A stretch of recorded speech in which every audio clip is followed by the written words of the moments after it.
make it right. Live for the ones that make me free. Open up your heart and you will see. Live to be proud, I've made the day. Somebody else to make a way. You gotta live like it's the last day.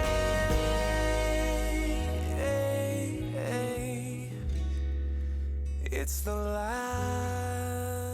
day. Hey, Close Call with Death listeners. This week, we're talking to Brody Young, park ranger down in Moab, Utah, that was shot 9 times and survived. His story's incredible. Wait till you hear this one. Thanks for tuning in. Today, I'm sitting down here with Brody Young, the park ranger from Moab, Utah. Actually, officially, Utah Department of Natural Resources Ranger. And I know you're a lieutenant too, correct? Yes, yeah, for about 7 years now. Yep. Yeah, that's awesome. And so what we're going to do today is we're going to do a 2-part interview. We're going to just kind of get going in the beginning and just kind of get to know Brody and his background. And then we'll get into the details in part 2 and then what came out of that and how that's affected Brody in his life. Reason why we're doing is he's called to duty, works for law enforcement, ranger, works down there in Moab, Utah, southern Utah, and he has been called out to the border of Arizona and Utah today on official business to do some things, and we weren't able to really record a studio setting or anything, so we're going to do a little part 2 in just a little bit, and we'll connect them all together. So, Brody, thanks a lot for being with me on the show today. Thank you, Bob. Pleasure to be here. Finally.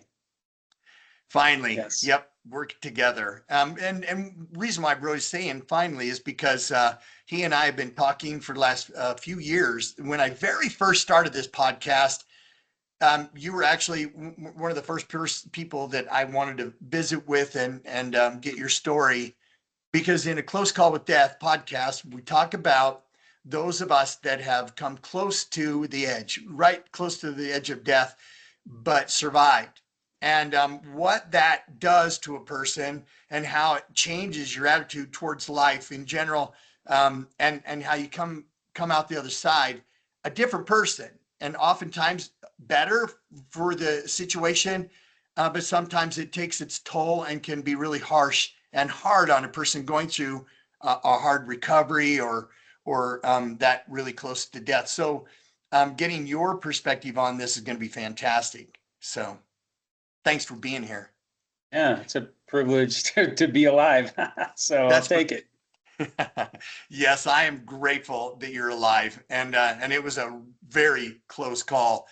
Let's get to know you a little bit, Brody. Let's talk about you and where you grew up. Talk to me about that. Where'd you grow up? Born in Idaho, grew up in West Valley / Mesa, Arizona / Provo, Utah. So that's a lot of slashes. It was grade school years to junior high, in that order, to high school years in Provo. So I've got awesome. 3 younger sisters, no brothers, and man, I really wanted a brother growing up. So my sisters know how to throw a football.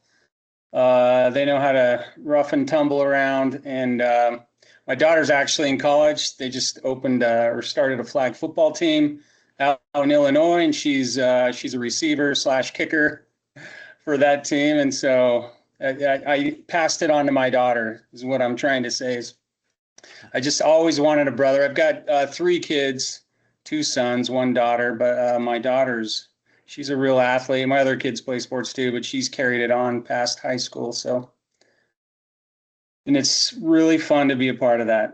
So that's so cool. Where were you born in Idaho? Where were you at in Idaho? Burley, right on the border. Burley, Idaho. Isn't Burley known for maybe the inventing television or something? Good. Else in Idaho? There, I think the guy who invented television is from Utah, actually, but in Idaho, I mean, I was born on, basically a farm, and my parents were caretaking for an older couple, and then they moved shortly after down to West Valley. So I spent my grade school years there, and before it got kind of rough in West Valley, it was a fun place to rumble and tumble with my friends and my sister. So when did you say that you moved to Moab? Moved to Moab in 1998. At the age of what? How old were you? I was 22. 22 years old. Awesome. Talk to me about the area of Moab. What do you like about Moab? What do you like to do there? Well, what brought me to Moab is actually from high school. We'd go down every spring break and spend some time in the swells around Moab, mountain biking, and really wanted to get back there and had this opportunity to river guide. So I applied. I was actually doing a high adventure guiding, but I really wanted to get on the water. It's pretty hot there in the summer. So became a river guide, met Wendy.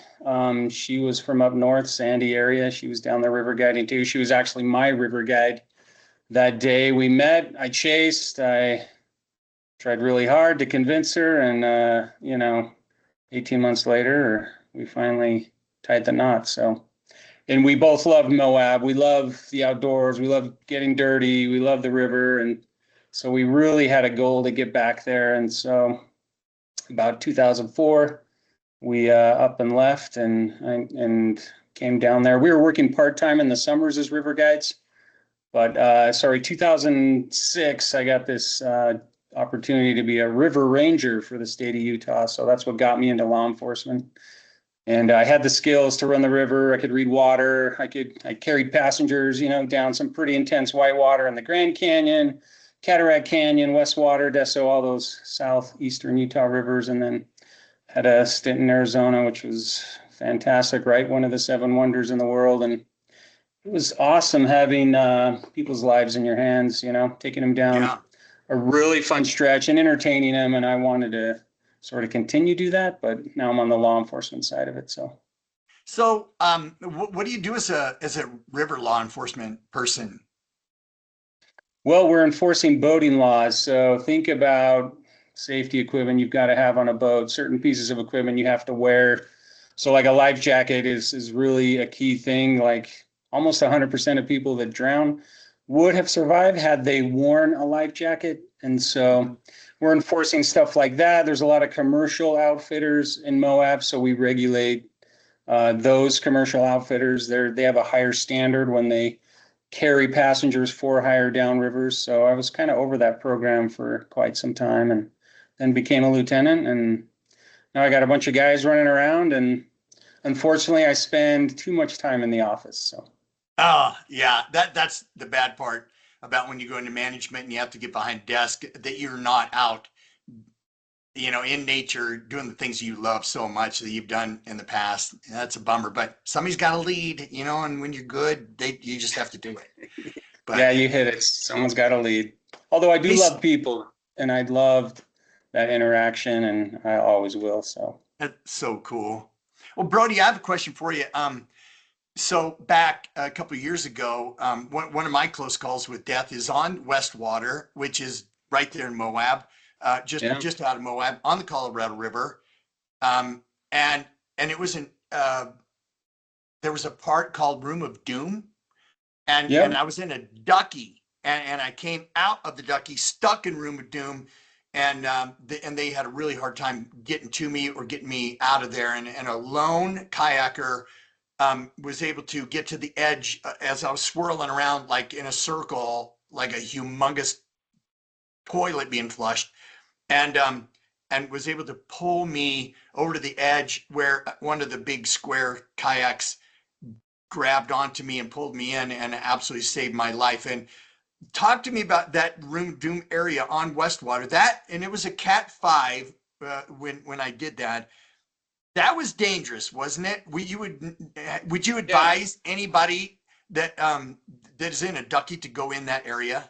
That was crazy. It depends on the water level, but we've rescued many people out of the Room of Doom, and boats that get stuck in there. People get flushed out, boat remains, and it won't come out.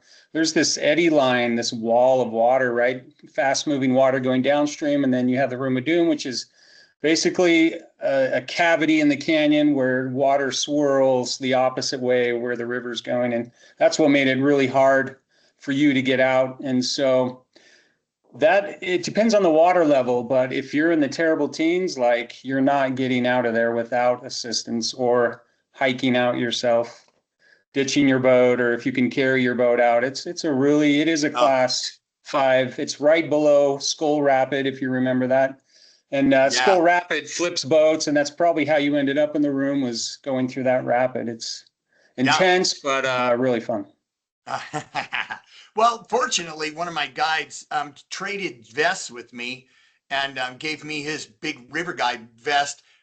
And that barely kept me afloat because the water's so turbulent, full of bubbles, that I just sunk like a rock in there and was drinking a lot of river water. It was so scary.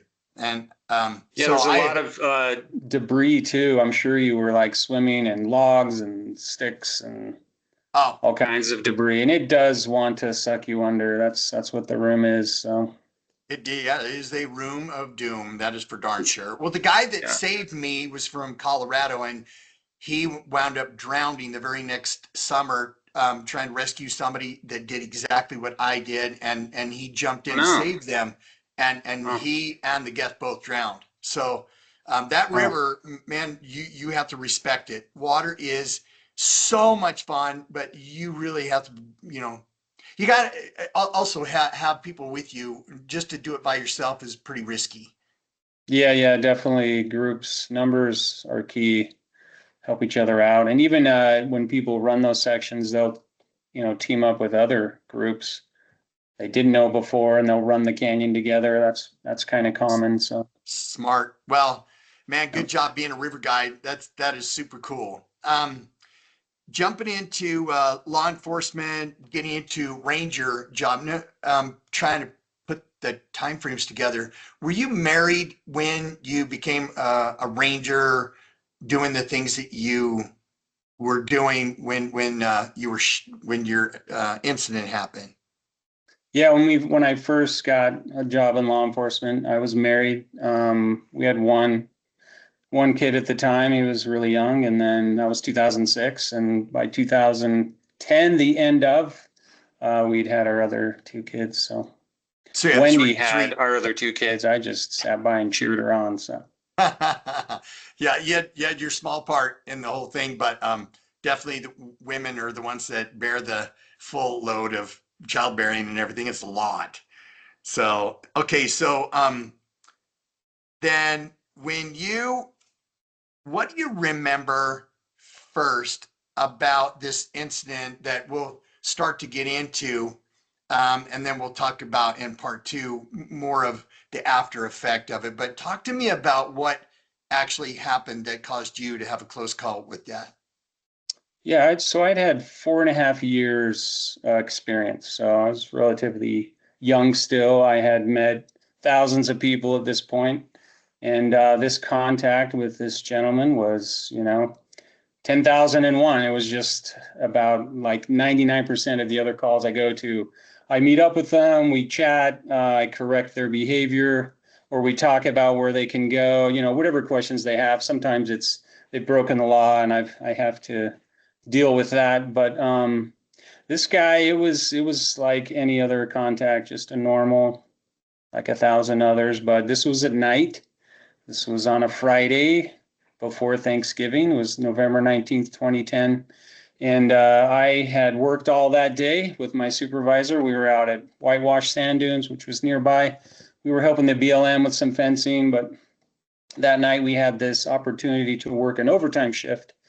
It was a youth alcohol overtime grant shift, and there was money left, and we had a lot of success, the nights previous to this one. So we decided to go out again. And so what we would do is pair up, we would separate, go look for these parties or groups or who we thought would be underage, and then we jump in the same truck and go back and meet these groups together, right? The power of 2. So you have to understand our backup is far away. We're rangers. We're out in the backcountry.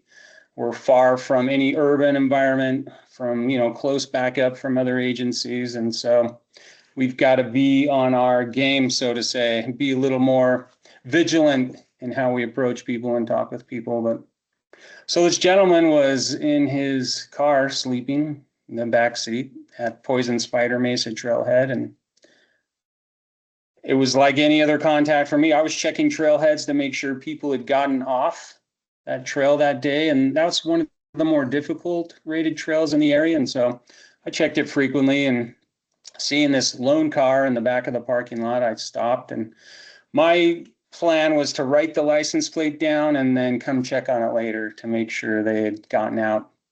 So I walked around the vehicle, I pulled up to it, walked around and wrote the license plate down, and then I saw a lump in the back seat. And boy, I knocked on the window a couple of times and woke him up. We had a calm conversation. I asked for ID. He said he didn't have any, which was really common in my world. People don't take their license out for fear of losing it while they're recreating. So he gave me a name and date of birth, and the name he gave me was Michael Orr. If you recognize that name, it's from the movie Blindside. It had just come out. This was 2010, and I hadn't seen it yet. How ironic is that? Very ironic, but little did I know I was about to get blindsided. So I wrote his fake name down and a date of birth, and then I just asked him to wait in his vehicle. We talked about where he could go camp. It was just really calm, casual. And then I went back to my truck. Yeah, so Brody, you weren't hassling him. You were just talking to him calmly and trying to find out, first of all, if he needed any help or if something was wrong, assessing the situation and providing assistance to him. You weren't being a bully or anything. You weren't doing anything to him to aggravate him, right? That's right. Yeah, I mean, camping wasn't allowed in that parking lot, and we talked about places where he could go camp, right, legally and be just fine. And he was okay. I asked those questions. I told him who I was, and you're right. But again, you were just by yourself, and it was your intent just to get a license thing and check it out. You weren't planning on doing very much there by yourself. If you thought you were in jeopardy, you would have probably called for backup immediately before you did anything, right? But you were by yourself. Yeah, I was by myself, and he was camping there, which wasn't allowed. So I had a reason to say hello, and I wasn't going to issue a citation or anything. I was just going to tell him to move on to a place where he could camp. It was as simple as that. And so because he'd give me fake ID, fake name and date of birth, I think he knew the result of that. And so I didn't know it. And as I was walking back to my truck and as I was about to get in, that's when the shots rang out. And he came at me hard and fast and furious, firing 15 rounds, hitting me with 9 of those rounds. So I'm left-handed, and where he hit me first was in my left arm. You can see kind of a dent there. Yes. But it hit my arm and just shattered it. And immediately I was at a disadvantage, left hand dominant.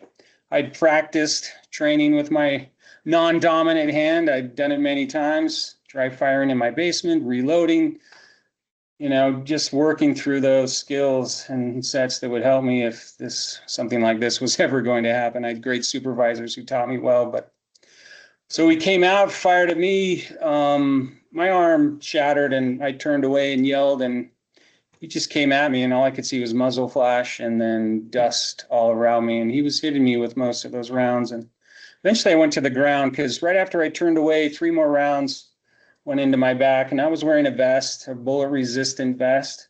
2 of the 3 rounds had stopped, those bullets, but the third actually went into my vertebrae, and it's just in the right spot to this day. But I believe at that point I went to the ground, and he just stood over me and fired 1 round after the other.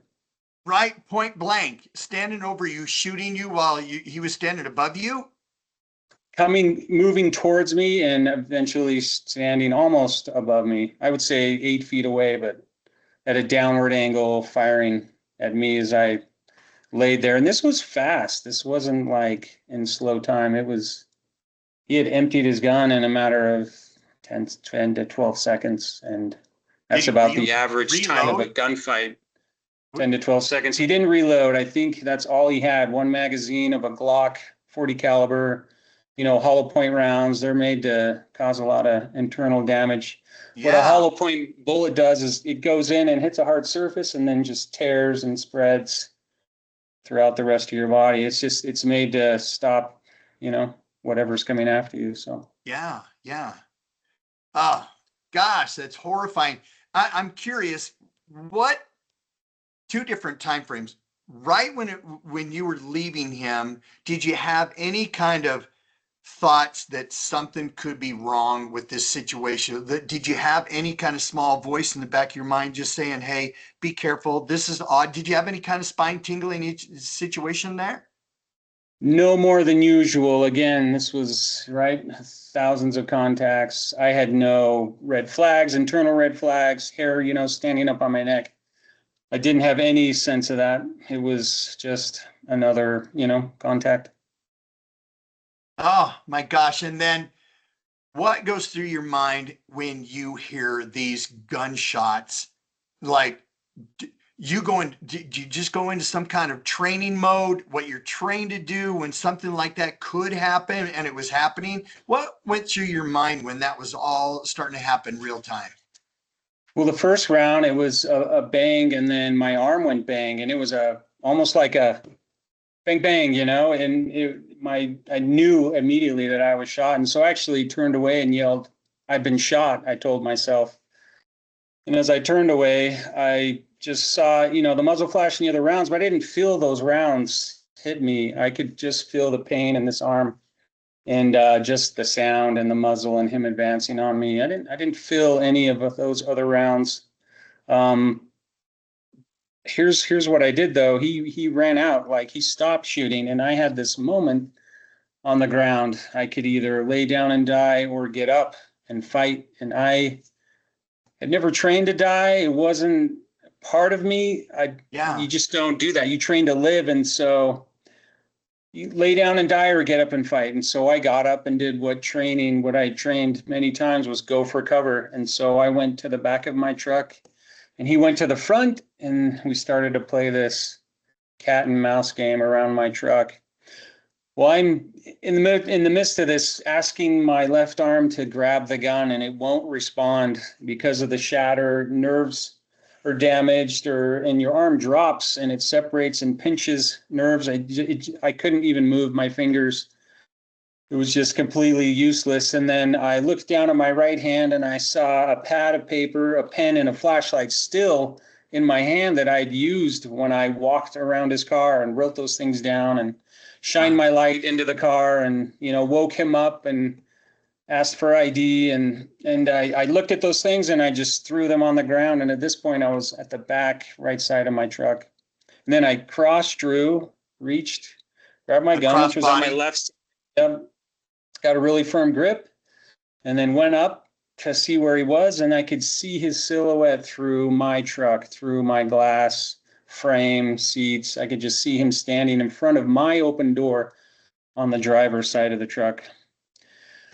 So I shot through my truck at him. I had had specific training on shooting through glass. I'd had a conversation with my chief the summer before that the caliber of bullet we use, which was a 40 caliber hollow point, would go through everything in that truck except the engine block.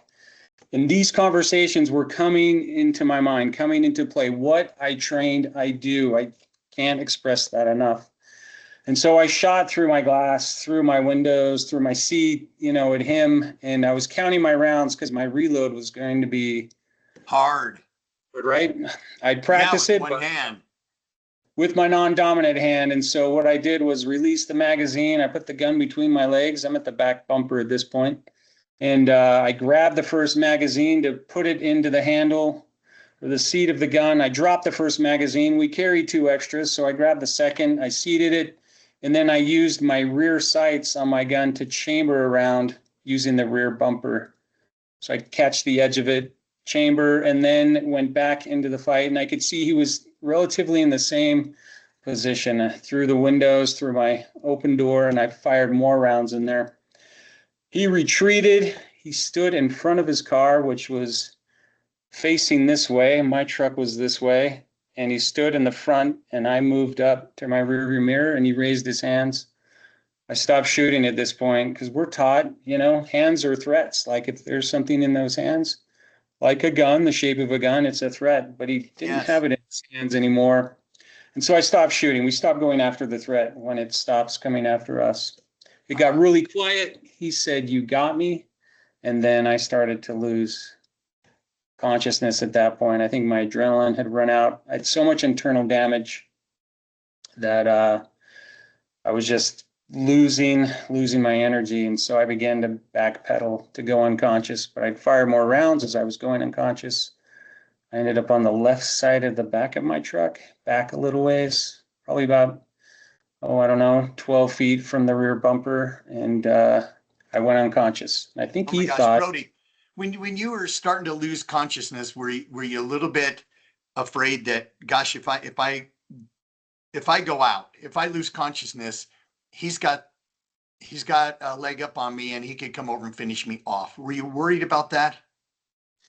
No, there was no emotion. There was no worry. I just went unconscious. I fired rounds as I went unconscious. Like there's 3 in my bumper. There's 1 in my open door down the left side. There's one but I don't remember shooting those rounds, to be honest. It was, what he thought my last breath. So I did injure him. He said, "You got me." And I didn't know if I really got him, but he was injured. And so he jumped in his car and he sped away. So poison spiders kind of elevated off the highway below. And he went down, and then he went downstream. He went away from civilization, from Moab, from along the river corridor. And he went out towards a place where Potash is, if you're familiar with it, Schaefer Trail, Caveman Ranch. It isn't called that anymore, but he went off the beaten path, ditched his car, damaged it, and then walked away from his car at that point, leaving a blood trail. And so we'll get into that pursuit, how they actually found him here in just a minute. I just want to ask you, gosh, as you went unconscious, and did you actually see him then drive? You saw him drive away, or did he just take off after you had passed out? Okay. He left. I think he left in a hurry. There were tracks that indicated that. Yeah. I think he thought maybe more police were coming, but it was time to get out of there. So he was hurt. Were you able to call for help before you passed out, so that they would know that officer down, you were injured? No, it's a good question. I hadn't relayed my info. I was about to relay it on that radio when he came out shooting. Like I was literally turning to get into my truck when those shots rang out. And so I never got the chance to give my location at that point. And so that is so horrible. Here's how I did it. I woke up several minutes later and it was quiet, and I was laying on my back, and I looked down my body to see if his car was there, and it's gone. And then I realized, no one knows I'm here. I've got to get to my truck. Yeah. Like in the Colorado River is a canyon. And so I was in a canyon, and radio communications back then were really not good. You were lucky to get on a truck radio. Fortunately, this parking lot was elevated up off the highway, and it was just high enough to where I could reach the LaSalle Mountains, is where the repeater is. And it would relay right to Price, which was 2 hours away. So that was my lifeline. And I knew if I could get to my truck radio, I would be able to get that help. I was wearing a handheld radio, but it wouldn't work. I couldn't really reach the radio. I had been shot here too, and my arm wasn't working quite right. I just couldn't reach the microphone, which was right here on my right shoulder. But so close, you couldn't get it. I didn't think it would work anyway, so I didn't try to use it. In fact, I knew it wouldn't work. And so what got me to move, Bob, was really a little miracle. I started to see my family in my mind. my wife, my 3 young kids, they were 6, 3, and 9 months at the time. And my thought was, I need to get back to them. I want to be a dad, a husband, a father, like a friend. And that gave me the motivation to start to move. I mean, I felt like someone had poured concrete on me. I was so heavy.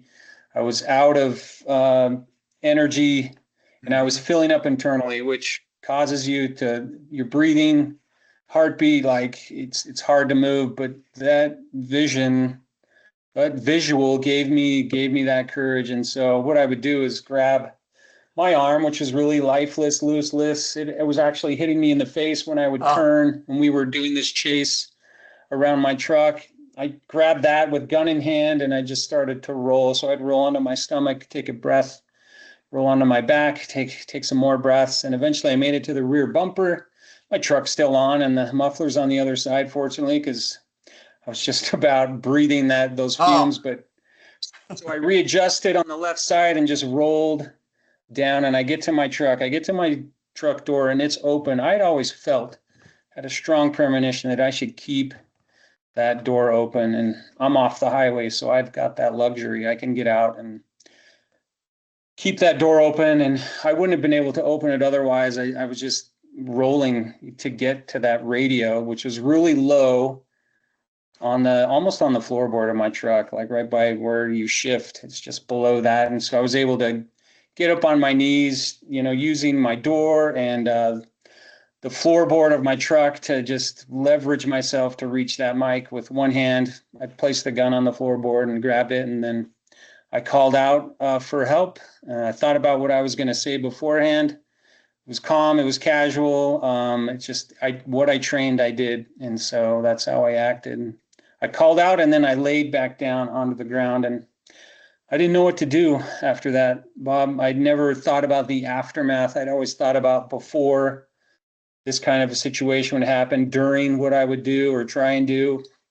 I'd never talked about after. And, I could have used a tourniquet, but I didn't carry one because I just didn't train to use it. So I didn't do it. But what I did do was I'd read some research on breathing, how you can slow your breath, slow your vitals, slow your heartbeat. And that research came into my mind laying down there. So I just started to focus on my breath. If I could make it from one breath to the next, as I'm filling up and it's getting really hard to breathe, I could just keep breathing. And so I'd used that research and actually slowed my vitals, giving me time, because I'm sure I was bleeding out. There's evidence of that. I was losing blood, and I especially lost it when, EMT showed up and cut off my clothing. It just really started to pour out. But oh my gosh.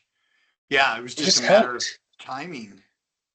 I was helped along the way. What I trained, I did, and this higher power helped me remember. Help me remember what I trained. I want to give you a chance to talk about that a little bit, Brody. Talk about, do you feel like God's hand was in this event and helped you from the other side? That there was a real spiritual, God assisted, part of this story. It's undeniable. And let me just read to you of the injuries, I had internally. So my heart, these bullets had hit these. My heart was hit, small intestine, colon, right kidney, liver, diaphragm, my left lung, spine, pelvis, left humerus, left triceps muscle, right forearm, right femoral nerves, right hip flexor. I was just internally filling up, but there's still 4 bullets in me and a lot of shrapnel. Like, I light up like a Christmas tree on a 3D X-ray. I can't have an MRI. You can't go into a room full of magnets with metal inside of you. It heats up the metal. And so, oh yeah, they're just, these bullets are in just the right spot. I'm telling you, like the one in my spine and my vertebrae is in the exact, it's still there, just the perfect spot where in between or around everything that's vital, that's in a spine, right in your vertebrae, in your back. There's a lot of nerves, connections. Yes, there is. In the right spot. The one in my lung is just in the right spot, the lower left lobe. Like, didn't remove it because it was just in the right spot. One in my hip, still there. And then the one that hit my heart, doctors explained it like this: when I was on the ground and he was shooting me at that angle, those bullets went up and in, really right around my groin, nearly hit my artery down there, and went up and in and bounced around. And oh my gosh. when the bullet hit my heart, the chamber was deflated, and the bullet nicked or went in, and then heartbeat, right? Pushed it out, and it slid in between the esophagus, and then a clot formed. That just doesn't happen in an environment like that. It's super wet. It's usually, right, oxygen needs air to clot. Not on all occasions, but that's heaven sent. There's no other way to explain it. I had help. Through my thoughts, through my training, through things I couldn't control, I had help. And absolutely. I'm no better than anyone else, Bob. Like, I had to go through like a survivor's guild. There were 3 other officers who were killed that year, all with 1 round, you know. I wasn't shot up here. I had time to think and to react and rely on training, and then a lot of help from above. Yeah, somebody up above was busy that night on your shift, watching out over you. They were like, I'm going on the Brody Young shift. Well, good luck with that, because you're going to be busy tonight. Oh my gosh. That's funny. You know what? He cares for us. Like, I'm no one special. He's in the details of all of our lives. And fortunately, I chose to listen, like, as I trained, as I prayed. Like, he was preparing me for this night. Yeah. He knows everything. He knows, he's all knowing. And so I was being prepared for it. Gratefully, I listened. Like, sometimes I don't listen and pay for it, you know? Oh, for sure. Yeah, all of us are human, and definitely good listeners at some points in our lives. But there's times when, oh my gosh, we have deafness to the spirit, and you pay for that. And but man, you were being blessed and watched over and protected. I want to ask you, when did your wife find out about this horrible situation that happened to you, and what was her reaction? So she was at home. She just put the kids to bed, and she gets a call on the phone from, it's a good friend of ours, whose husband is a trooper, and they had a radio at their house. She heard the traffic come over the radio. And so she, I don't know how she knew it was me, but she quickly surmised that, and then called Wendy. And this is how that conversation went. She said, "Hey, it's me. You got to get to the hospital." And Wendy's like, "What are you talking about?" And she's like, "No one's told you?" And she's like, "Told me what?" And she says, "I'll call you back." And she hangs up, and Wendy's left in the air. What is going on? And then her phone rings again, and it's another supervisor of mine. And he finally spits out, "Brody's been shot. It doesn't look good. You need to hurry to the hospital." And she's like, "Is he going to live?" And he's just like, couldn't answer, you know, I don't know. And so she hangs up with him. Just as she hangs up, there's that knock at the door, and it's the friend who had just called. And she said, "I'll watch the kids and you get over to the hospital." And so she jumps in the car, which is really a 2-minute drive to Allen Memorial Hospital. We lived blocks from it. And so she gets in the car, and if you can imagine your spouse, significant other, this is like not good news, you know? Oh yeah, horrible news. And so she starts driving to the hospital. Before she gets there, how do I explain this, Bob? This is sacred, okay? She gets this strong impression and words that enter her mind that says, "Brody's going to live. He's going to be okay."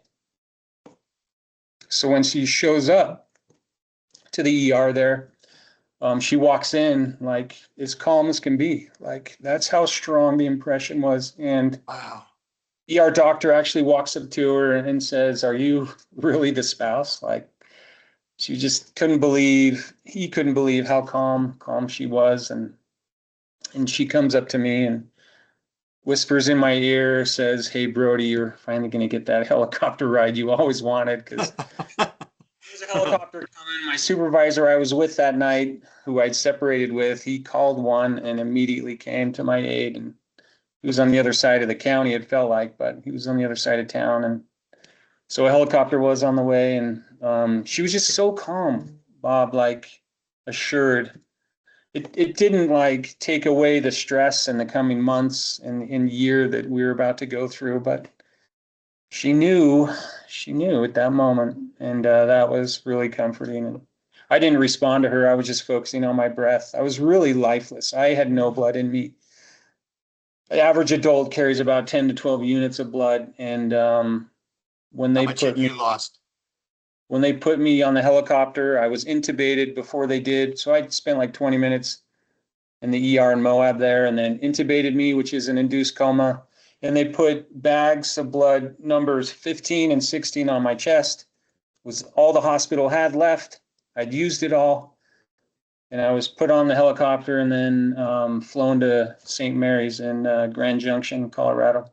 And I woke up 3.5 weeks later. Like, My gosh. it was an amazing month. Like, I don't remember anything. Well, and you know what, Brody, you were taken to the Memorial Hospital there in Moab, Utah. It's a very small hospital. And how often had they seen a traumatic um, person that had been shot multiple times in their experience? Probably zero that had been hurt as bad as you, and having to work to save your life and just stabilize you and get you off to a bigger facility in Colorado. That's pretty Herculean efforts on their behalf, I think. Yeah, it's a low-level trauma hospital. Usually something not even close to serious as that, they usually get flown out just to a higher trauma level hospital where they can get more help, that has more equipment and more, I guess, resources. And so Yeah. that's typically what we get, even currently, like the Moab Regional Hospital. So they were building this new hospital when I got hurt. Allen Memorial was a legally condemned building. Like, they were shutting its doors. It was about to be all shift over to this new hospital. And so the odds were honestly against me, but the right staff was on that night. I can't tell you how much. The right people happened to be on shift. Even the trauma surgeon had military like experience. He had seen this trauma. Like, he spent, and it talked about it in the book, 9 Miracles of his history. Like, he was in Baltimore, and he saw a lot of trauma, a lot of gunshot wounds, and he was just the right person. And the nurses, the whole staff, were just the right people, who gave me 20 minutes longer to get me intubated, to get me on a flight over to Junction. And when they put me on this helicopter, I had the look like, and they all hinted towards this, through interviews with them, that I had the look like I wasn't going to make it. I just had that look, but I stabilized mid-flight, went through a lot of surgery in Junction, and man, woke up several weeks later, 3.5. So this was like mid-December now, and this happened November 19th. So And it was almost Thanksgiving, and now it's into December, and you're like, what? Where is all the time gone? Am I okay? What went through your mind when you woke up and you knew you were over there in that hospital? What goes through your mind at that point? Are you just doing kind of triage and in your mind trying to figure out what your future probably looks like, how badly you've been hurt, and are you going to make it? What sort of thoughts are going through your mind?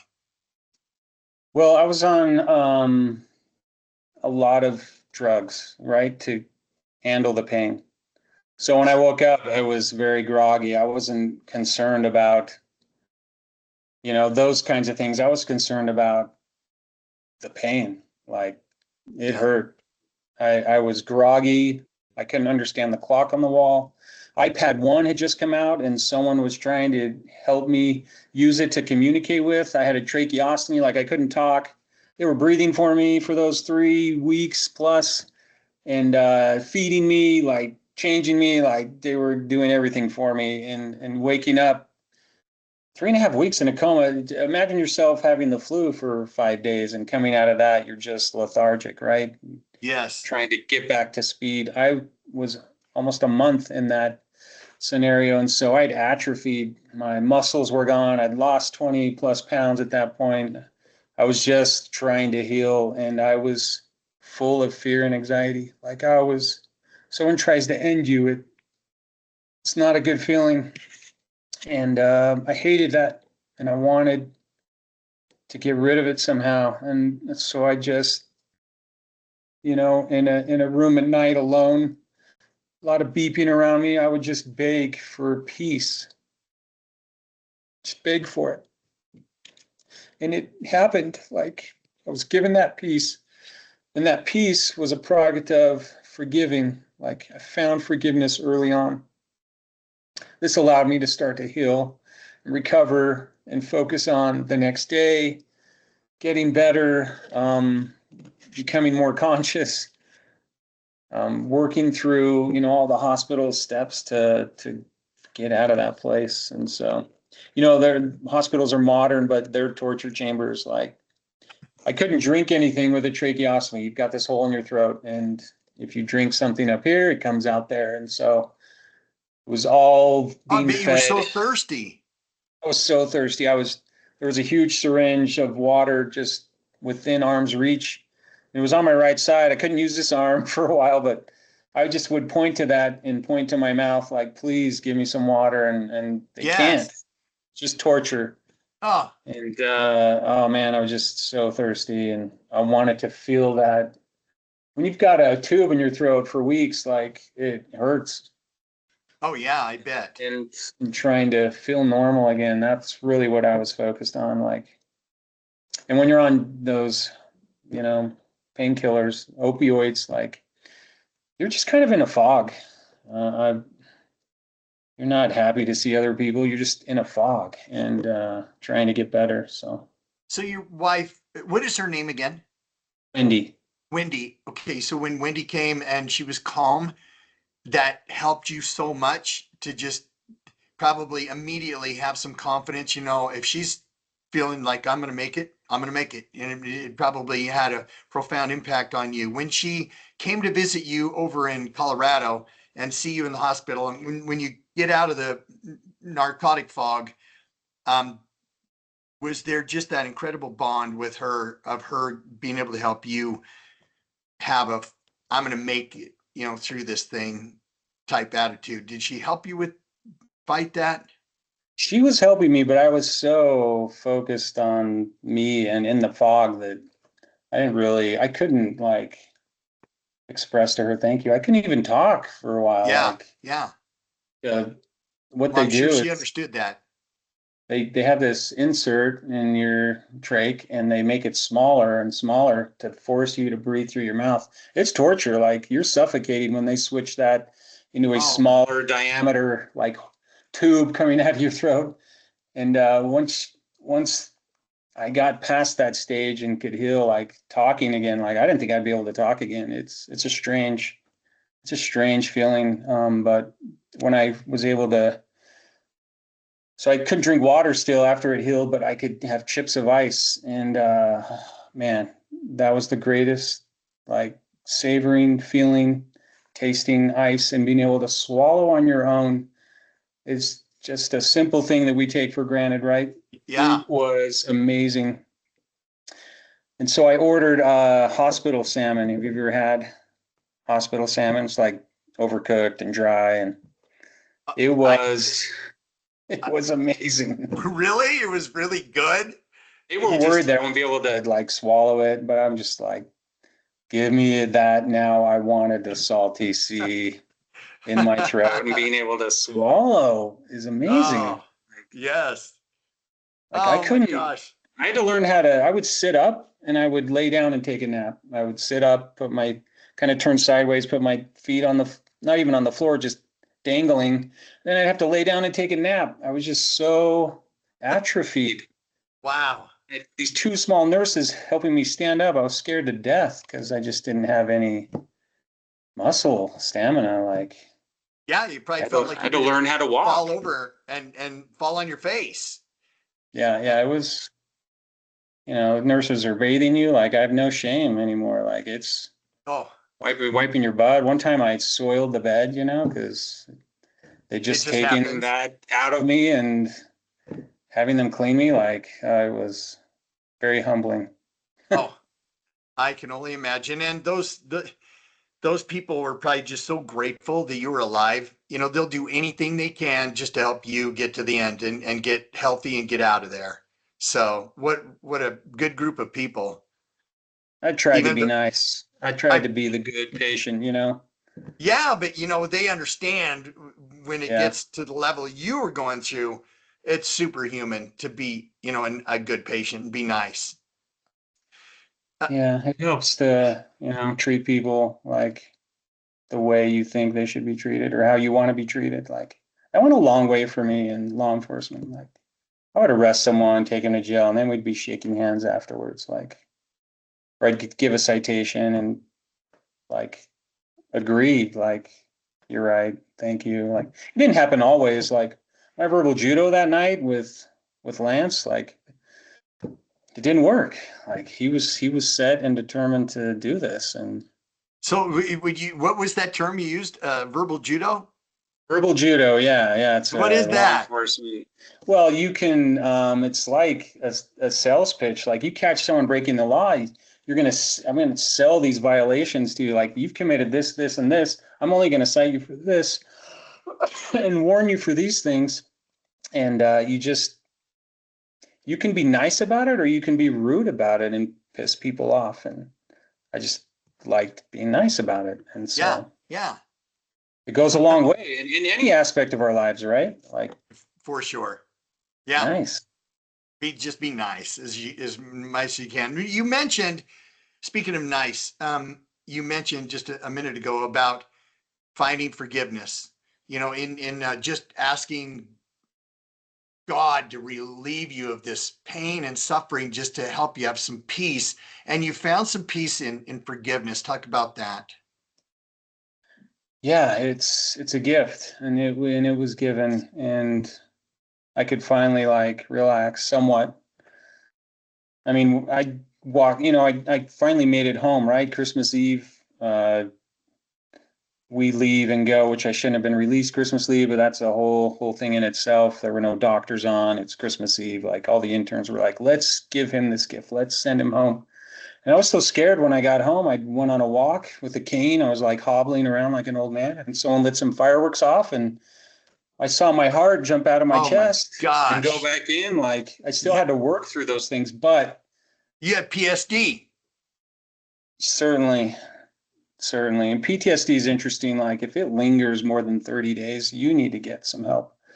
You're triggered for 30 days plus. And so I was working through that, but that piece allowed me to heal, like, just allowed me to move forward, and forever grateful for it.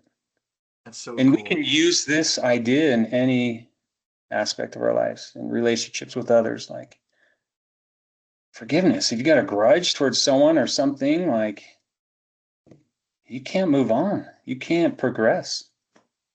You're stuck in a moment and you can't get out of it, as the YouTube song says, right?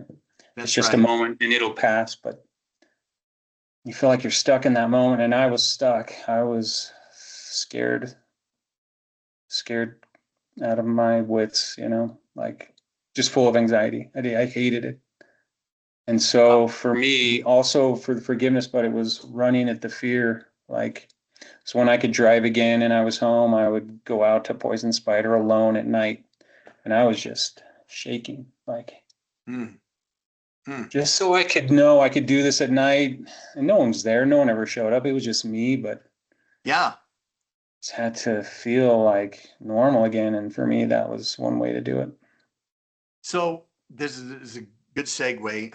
If you were gonna consult to people, talk to the people that are viewing and listening to this interview, when they've gone through a really hard thing, challenge to different degrees, and they're absolutely kind of like stuck in fear and hopelessness, what would you advise them? How can they find life again and find some peace in their lives? Well, we are what we think we are. And so if you're feeding yourselves with I can't, or I'll never achieve, or I'm worthless, or the mind's great. The mind is like your servant. It'll obey you. Keep telling it that you're nothing and you'll be nothing, And so for me, I'm an optimist, so I always like to see people better than they are. And I had a mom who was the same way, who taught me to be that way, and grateful for that. She taught me well. Like, I used it to help me get through this hard thing. And I would just, if people can change the way they talk to themselves, and there's a lot of chatter between the ears, right? We create a lot of suffering in our lives because of the chatter. But that's good news. If we created it, we can dispel it. And so we could change the way we talk to ourselves when we're alone. Like, it'll start to be expressed in how we treat others. So someone who doesn't like someone, they just don't like themselves. Like, that's how I see it. They can learn to love themselves, and they can love others. That's exactly right. Yeah. Simple. Yeah. Brody, how are you a different man today than you were before this all went down? Well, Bob, I was compelled to appreciate, right? Swallowing, to sitting up, to walking, to being able to do what I can do. I was compelled, and that's great, right? I'm grateful for it. Perhaps I needed it. I need to be compelled to appreciate the simple things in life. How much better are those who compel themselves, right?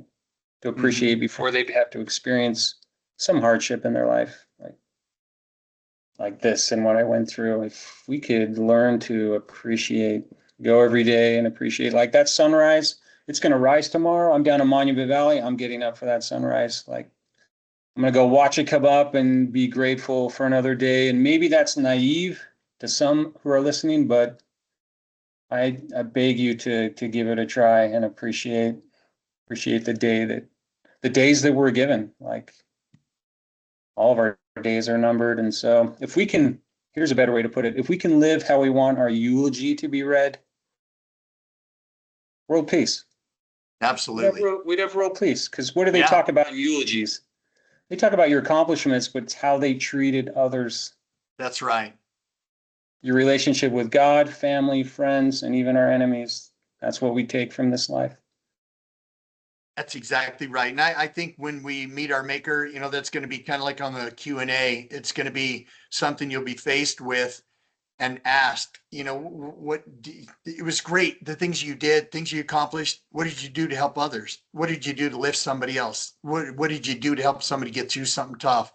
And I don't want to stare back at him or them and with some really crappy answers. I want to be able to be prepared to say, I did this, or I think I did this, and I think I was a better person because of it. So, like, spiritually, it's been proven, right? You help someone out, you just feel better. Your mind's clear and free. Science has proven it too. There's something chemically that takes place, even as simple as smiling at someone else. You start to be freed of your own, supposed like burdens, or you're freed of it the moment you start to help someone else or look out for another, spread some of that joy that just helps us be better. Like, that's right. Brody, why do you think you're still alive? To be a better friend, husband, father. That's it. Absolutely. Certainly I've learned a lot of skills in these last 16 years, but I'm grateful I get that chance. Like I have 2 kids in college. I get to witness that. I get to be a part of their lives. My 16-year-old just got his driver's license. Just totaled our car. I get to be a part of that, right? Wasn't his fault, gratefully, and he's okay. But Thank this goodness. new car, Oh my gosh. we bought, like airbags, like saved him, and we drive some pretty old cars, and we had just gotten this new car, so I'm so grateful we got it. And well, also that it wasn't his fault. So the financial burden's not going to be much, but he's just, if we allow him to be a part of our lives, like we were guided to buy that car. There's little miracles that we get to be a part of every day if we see it. Einstein said we can live as if every day is a miracle or as if nothing is a miracle, but it's kind of our choice. And man, I choose the first option. Like every day is a miracle. There are little miracles. Yeah, I choose A. I choose number 1, what you just said. And I started having a little gratitude journal. And matter of fact, I have a leather one from Rustico that makes leather journals. I'm gonna send one to you. And you can just use it as a gratitude journal and just jot down every day something you're grateful for. And it's kind of amazing when you go back and look at it, like, oh my gosh, there's a lot that I can be thankful for, and a lot of things happen in my life every day that if you gloss past them, you don't pay attention to the details, you don't see the cool things that happen in your life that can be very noteworthy and something you can share to help other people. Yeah, that's a great idea. Wow, cool. What is your life like now post shooting, now that you went through all this? Oh, by the way, how long did it take you physically to get rehabilitated to where you're doing much better after that? How long did it take to heal? I spent 9 months in physical therapy, and then I kind of graduated from it, and then I stopped doing what I was supposed to be doing. I have to continually do what physical therapy taught me, and so I ended up going back for another few months because once I stopped stretching and doing those exercises, I kind of withered back. It started to hurt again, so I'm kind of forced to stay physically somewhat fit and be active and stretch and eat right. And I mean, I lost a lot of intestines internally, like feet of big and small, like a lot of damage. And so I can't absorb food very well. And so I got to watch what I eat. No greasy, fatty, spicy. Dairy's gone. Like I can't even have almond milk anymore. Really? My body won't. I don't have enough intestine to absorb, if that makes sense. Yeah. I have my stomach really got cut yummy out, Mexican like, food. Are you not able to eat like some really spicy Mexican food anymore? I'll still have pizza, but I'd pay for it, right? But Yeah. Pizza's good. Pizza's good. Pizza is good. Pizza is I life. really try and stay away from spicy though. Spicy's not so fun. You just adjust to the game, Bob. So I loved playing basketball, right? I'm 6'3", right? I could jump, I could run. I was athletic, and so I can't jump anymore. I can't run anymore, but I can back down to the hoop a little closer and shoot closer to the hoop. I can pass more. I just slowed the game down. I adjust to the game of life, and that's what I've had to do. And I can't throw a ball anymore really far because this arm was really messed up, and you just adjust, and the game is still good. See, I love hearing that, Brody. Love hearing that because I've heard from some phenomenal people that I've interviewed that have lost limbs, lost arms, lost legs, spinal issues, on, and they've all said that rather than looking back at what they lost, they look forward on what they can do now. That's different, and just excel and do as best they can with what they can do. Even if that's reading books that you never took time in the past to do, sitting down and learning more. If none of your limbs work, then your mind still works. And so there's still cool things you can do to enjoy the rest of your life, right? Yep. Yeah, you can wallow in the mire and, have a woe is me attitude, or Yeah. you can do the opposite. And it's just what you're feeding your brain. That's where it starts. Negative thoughts versus positive. I love that. It's easy to say, it's harder to do, Bob. Like I have down days, I have bad days and good days, like we all do. We're human. I forget like to appreciate, and then yeah. I just get this reminder when I look at all the scars on my body or my limitations. I'm compelled to appreciate. Do you have any issues with the narcotic use, the narcotic drugs that you used for feeling pain? Do you still, do you have any kind of addiction to those drugs? So I was on opioids for about 9 months after, and it was, I was shaking for the end of the next 3 to 6 hours, right? I was watching the time so I could take another pill because it was deadening the pain. It was allowing me to heal, but there came a point where I was becoming really dependent. And so my doctor and I, overall seeing doctor, we had this great plan of slowly weeding me off of those opioids. And honestly, every time we lessened the dose, I'd go through this period of just pain, right? And the shakes and cold sweats. But eventually, he got over that hump and it got better and better and finally shook it. But I tried cold turkey several times and I couldn't do it. I was in so much pain early on that I couldn't do it alone. And so with the help of my family and the doctor, we had a careful plan to get off of it. And the less I took, the more the fog dissipated. And my personality started coming back. I was like a walking zombie for the first, 9 months after I got home. I was not me, but it was because of the opioids. And I kind of understand why those who have become addicted, really dependent, like rob pharmacies, like that feeling is awful. And the only way to cure it, unless you can have the stamina to lower the dose or walk away from it, it's a sick feeling. You're just literally sick in cold sweats and shaking, and you have to have more of it. They're so powerful that I'm grateful I had a good doctor to get off of it. You're so blessed and fortunate to be able to do that. We have a daughter that went through an addiction to narcotics and pain meds, and she nearly died. And when we went to counseling with her, they said that just imagine when you're the hungriest and you just can't wait, for that meal. You're just so starving.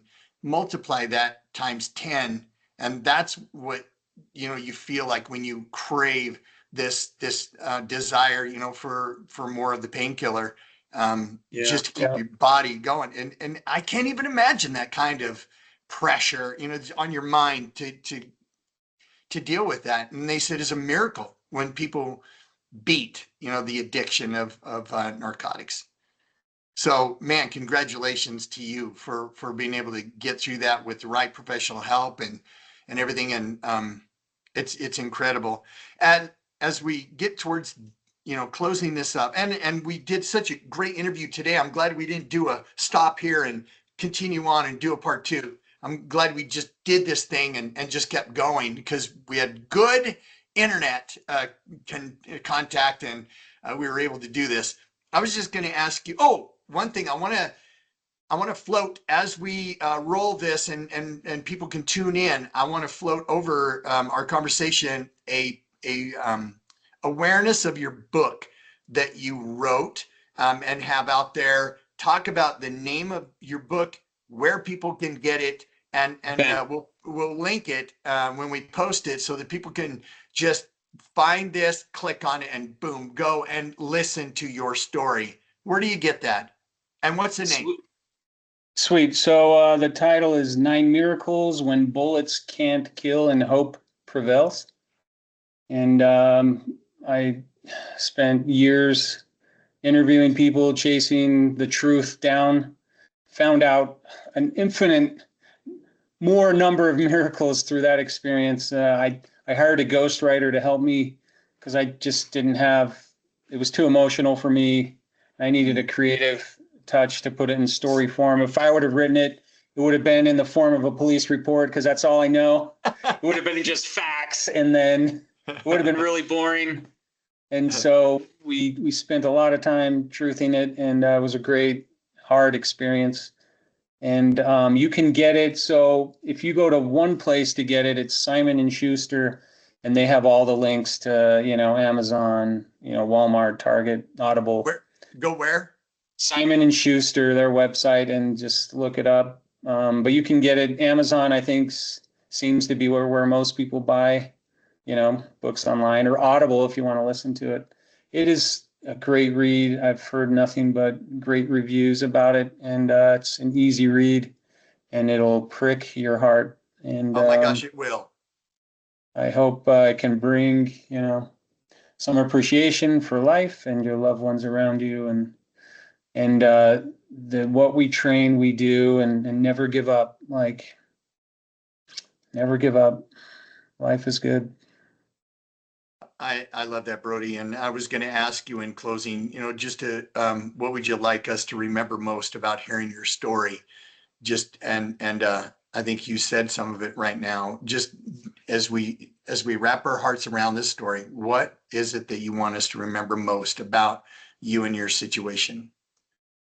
Well, my story is pretty, astronomical. Like, it made big news. It's amazing, but honestly, I don't believe in hero worship. Like, pain is pain. It doesn't matter where it comes from. And I've also learned that everyone has a story, and each person we come to meet, or circumstances we come into in our lives, they're either two things. They're a blessing or a lesson. But they both teach you, and how you receive it and take it, which none of us are immune, right, from the bad things that are going to happen to us. We're going to experience it. We might as well try and be prepped for it. And I think it's whether it's physically, socially, mentally, spiritually, like, most of our days are pretty boring and good days, right? We may not think they're good, but they're boring. They're normal. They're average. Like, those are the days where we should, like, do some prep work. Yeah, there's some prep work, whether you're trying to stay physically fit or, serving others. Like, those things actually really make a difference when the hard times hit. Yeah. Well, yeah. Listen to that divine guidance like you did. You were being guided to prep. Listen to your heart. Yeah. That's right. Yeah. Well, I appreciate you so much being a guest on A Close Call with Death. We're grateful to you and those like you that have learned hard lessons and embraced that, in an incredible way. So your story of survival influences our life. And for that, I am personally very grateful. So thank you again for all your story and your heart. And I wish you the very best of luck going forward. And God bless you, bud. You're a good man. Thank you for your service, and take care. And thanks for being on the show. No, thank you. Likewise. And thanks for the pedestal to share things like this. We need more good stories out there. And that's why I wrote the book. That's why I try and travel and share. I do a lot of keynotes and trying to share, the good part of bad situations. And yes, it's just, we're guaranteed to have hard times. And so that is for sure. Let's do it together. Like, you got it. That's my goal. So for sure. Good job, Brody. Hey, we'll talk again soon. Take care of yourself. Love you, bud. Thanks, Bob. Appreciate it. Take care.